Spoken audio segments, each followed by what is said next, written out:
Coucou les filles, je suis super contente de vous retrouver aujourd'hui dans une nouvelle vidéo. Voilà, c'est parti, on recommence avec les vidéos en français. J'ai reçu pas mal de messages, donc j'ai décidé de faire deux chaînes. Une chaîne complètement française, celle-là, et l'autre chaîne complètement créole où je vais mélanger les contenus, un peu de beauté, un peu des trucs de la vie, comme je l'ai toujours fait dans la chaîne française. Mais tout simplement, maintenant, je vais faire dans une chaîne complètement française et dans l'autre chaîne complètement en créole. Donc aujourd'hui, je vous apporte une petite vidéo super facile, super simple. Je vais vous parler de 10 choses pour éviter la casse des cheveux. Premièrement, c'est de démêler les cheveux au doigt. Il est super important de démêler les cheveux au doigt parce que je m'explique.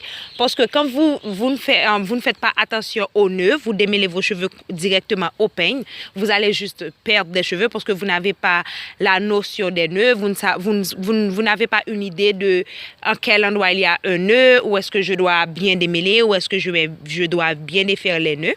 Mais quand vous le faites avec les doigts, vous savez exactement où vous devez démêler les cheveux, où vous devez défaire les nœuds. Comme ça, c'est beaucoup plus facile de démêler les cheveux et on va éviter la casse d'une pierre d'un coup. La deuxième chose, c'est de démêler les cheveux aux peilles aux grandes dents. Je sais que beaucoup de personnes utilisent des peilles à petites dents, à des dents vraiment serrées. D'ailleurs, quand j'étais petite, on utilisait ce genre de peille-là sur mes cheveux. Je pense que la majorité d'entre vous, d'ailleurs, c'était comme ça, c'était juste comme ça. Mais maintenant qu'on est un petit peu plus avancé, on connaît un petit peu plus de trucs sur les cheveux naturels et surtout sur les cheveux afro. Donc, je vous conseille de démêler vos cheveux aux grandes dents. Comme ça, vous n'allez pas passer vos cheveux au peigne fin. C'est comme quand vous avez les poux là, mais maintenant vous allez démêler les cheveux juste pour les peigner, pour les coiffer, je m'explique, juste pour pouvoir les manipuler, mais c'est pas pour les passer. C'est comme si vous voulez que vos cheveux soient complètement lisses avec un peigne. C'est complètement irrationnel. La troisième chose à faire, c'est de faire des coiffures protectrices. Je dis bien des coiffures protectrices, mais non des coiffures destructives, parce que la majorité des coiffures qu'on faisait avant, c'était des coiffures destructives, parce que c'était des tresses beaucoup trop serrées, ou on faisait les tresses trop serrées, ou pour économiser, on faisait les tresses qu'on gardait pendant 6 mois.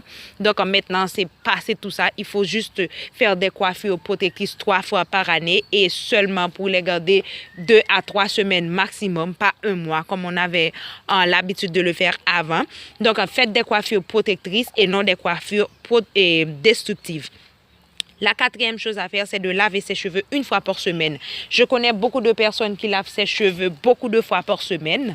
Donc, je vous conseille de le faire seulement 1 fois par semaine pour éviter que vos cheveux soient vraiment trop secs.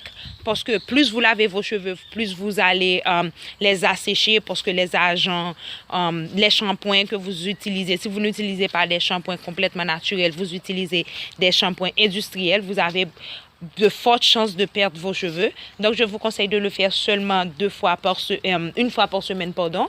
Comme ça, vous allez éviter la casse, vous allez éviter que vos cheveux soient complètement secs. Comme ça, vous allez aussi économiser sur le shampoing.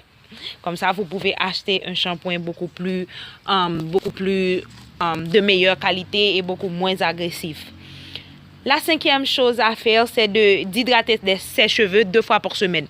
Avec la grande tendance de l'hydratation, avant on ne connaissait rien sur l'hydratation. Maintenant qu'on sait que les cheveux afro ont besoin de s'hydrater, on a tendance à hydrater nos cheveux beaucoup plus de fois que nécessaire. Donc je vous conseille de le faire au maximum 2 fois par semaine. Et si vous pouvez le faire avec une crème ou une pommade, c'est beaucoup mieux de le faire directement avec l'eau parce que l'eau peut changer le pH de vos cheveux. Si vous utilisez beaucoup d'eau sur vos cheveux, ça peut changer le pH de vos cheveux, ça peut devenir beaucoup plus sec. Donc, je vous conseille de le faire avec une crème qui peut les nourrir et aussi les hydrater. Ou sinon, une pommade tout simplement à base de beurre de karité ou de beurre de mangue ou une autre chose du genre. La sixième chose à faire, c'est de diminuer la manipulation. Ouais, je m'explique. Parce que beaucoup d'entre vous faites des coiffures protectrices, mais sur ces coiffures protectrices, vous faites d'autres coiffures.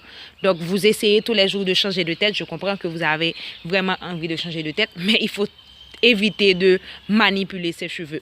Manipuler, que ce soit avec des coiffures protectrices, que ce soit sans les coiffures protectrices. Tout simplement, évitez de manipuler ses cheveux, les filles.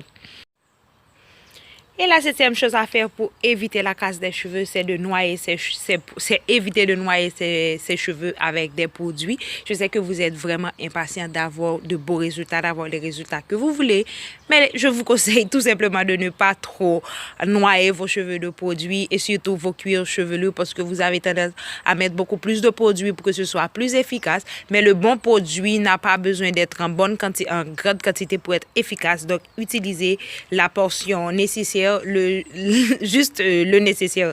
N'en faites pas trop, tout simplement. La huitième chose importante à savoir, c'est d'utiliser de bons produits. En parlant de produits, donc il faut choisir les bons produits, choisir les meilleurs produits. Ça ne veut pas dire que ce soit les produits les plus chers, mais tout simplement les produits qui vont avec vos cheveux et surtout les produits qui vont avec les résultats que vous cherchez. La neuvième chose à faire, c'est de faire des soins adéquats.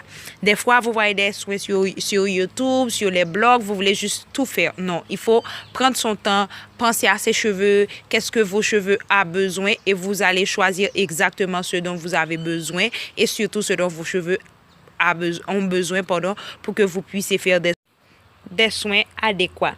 La dixième et dernière chose à faire ou à savoir, c'est d'éviter de donner trop de chaleur à vos cheveux. Évitez les séchoirs, évitez les faire à repasser. Évitez tout ce qui est source de chaleur, évitez le soleil et surtout utilisez des produits pour protéger vos cheveux contre la chaleur parce que la chaleur les rend beaucoup plus fragiles et les rend beaucoup plus secs. Donc voilà, c'est tout pour cette petite vidéo. J'espère qu'elle vous a plu. Si toutefois c'est le cas, n'hésitez pas de me dire en commentaire ce que vous pensez, si vous aviez aimé. Et si toutefois vous avez d'autres conseils, n'hésitez pas de les mettre en commentaire pour que d'autres personnes puissent bien en profiter. Voilà, je vous invite à vous abonner à Love Afro by Love Osiris. Comme ça, vous n'allez pas perdre les recettes et les petites astuces que je vous apporte. Je vous fais plein de bisous. On se revoit dans une de mes prochaines vidéos. Hasta luego.